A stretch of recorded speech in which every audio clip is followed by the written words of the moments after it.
এরপর যে আমাদের তৈরিকৃত স্ক্রিপ্টে আমরা অডিওতে কনভার্ট করব। তো চলুন তাহলে শুরু করা যাক। তো অডিওতে কনভার্ট করার জন্য আমরা IBM এর যে অডিও কনভার্টার আছে ওয়াটসন টেক্সট টু স্পিচ এখান থেকে আমরা করে নিব। তো আগে লেকচারে অলরেডি আমার দেখানো আছে কিভাবে আমরা অডিওতে কনভার্ট করব, তাও আমি পুনরায় আবার দেখাচ্ছি। তো ফার্স্টে আমাদের যেটা মাথায় রাখতে হবে, আমরা তিনভাবে অর্থাৎ পুরো স্ক্রিপ্টটা আমরা একসাথে আমরা এটা কনভার্ট করব না, আমরা ফার্স্ট সেকেন্ড থার্ড তিনভাবে আমরা করব। তো কীভাবে করব সেটাই দেখাচ্ছি। সো আমাদের এখানে এই দুইটা ল্যাঙ্গুয়েজ ইংলিশ ডায়ালেক্ট আমেরিকান এটা সেম থাকবে, অ্যাডজাস্ট স্পিড এটাও সেম থাকবে, অ্যাডজাস্ট পিচ এটা নর্মাল ডিফল্ট, এগুলো জাস্ট নর্মাল যেভাবে আছে সেভাবে থাকবে। জাস্ট নিউরাল ভয়েস আমরা আমাদের যেটা ভালো লাগে সেটাই আমরা নিব। তো আমি অলিভিয়াটা না নিয়ে আমি হেনরিটা নিচ্ছি। সো নিলাম, এরপর কপি করলাম, কপি করার পর ফার্স্ট নাম্বার 1 নাম্বার 2 পর্যন্ত আমি এটা চেক করবো। এখানে Ctrl+Shift+C দিয়ে দেখবো এখানে কিন্তু 558। সো এতটুকু আমরা কপি করে নিই। কপি করার পর এখানে পেস্ট দিয়ে দিই। পেস্ট দেওয়ার পর জাস্ট প্লে দিই।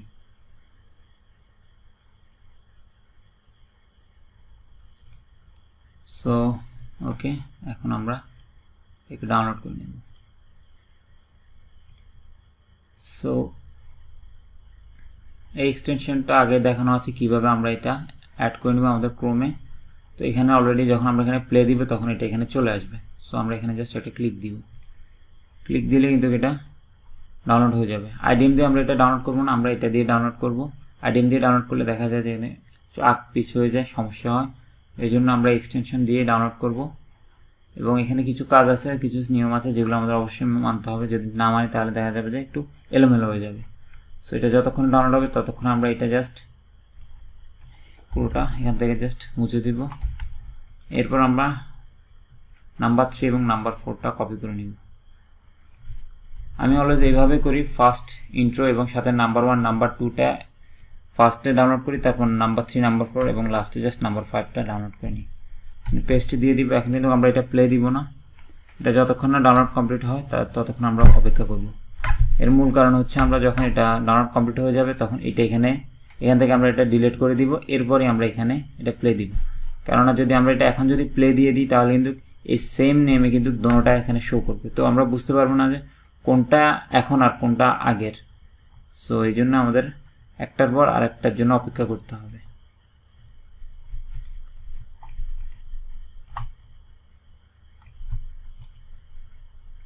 Download complete. সো এখান থেকে আমরা এটা জাস্ট এই জায়গায় আসলে এই যে এখানে ট্র্যাশ থেকে আমরা জাস্ট ওকে করে ডিলিট করে দিব। সো চলে গেছে। সো এরপর আমরা এখানে ক্লিক করব, শো ইন ফোল্ডারে দিব এবং এখান থেকে আমরা এটা রিনেম করে জাস্ট A1 দিব। যে কোনো কিছু থাকবে তবে 1 দিতে, লাস্টে 1 দিয়ে দিব। 1 ডান। এরপর আমরা এটা প্লে দিব সেকেন্ডটা।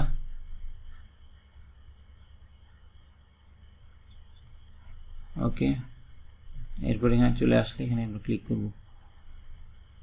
তো সেকেন্ড অডিওটা আমাদের ডাউনলোড কমপ্লিট।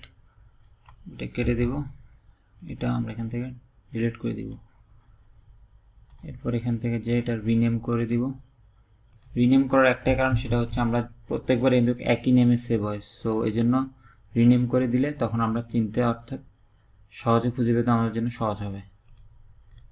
থার্ডটা আমরা কপি করলাম, পেস্ট অ্যান্ড প্লে।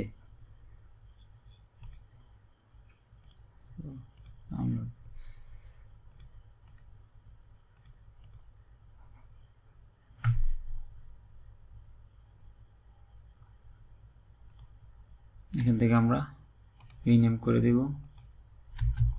ডান। এরপর আমরা এটা MP3 তে কনভার্ট করে নিব। কনভার্টার জন্য আমরা কনভার্টারটা ইউজ করব। সো এটা আগের লেকচারে আমি দিয়ে দিয়েছিলাম কিভাবে ডাউনলোড করে ইনস্টল করবেন। সো এখান থেকে জাস্ট আমরা একটা করে কনভার্ট করে নিব। কনভার্ট, এগুলো ডিফল্ট সেটিংস থাকবে ওয়েব এবং মিডিয়াম এই দুটোটা। সো শেষ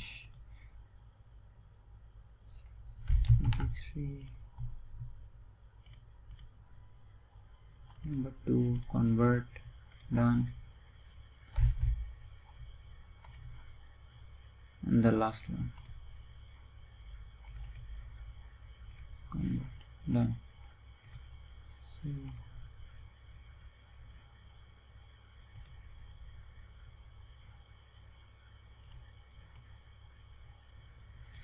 কপি করে নেবে তিনটা, কপি করার পর আমাদের ডেস্টিনেশন ফোল্ডার অর্থাৎ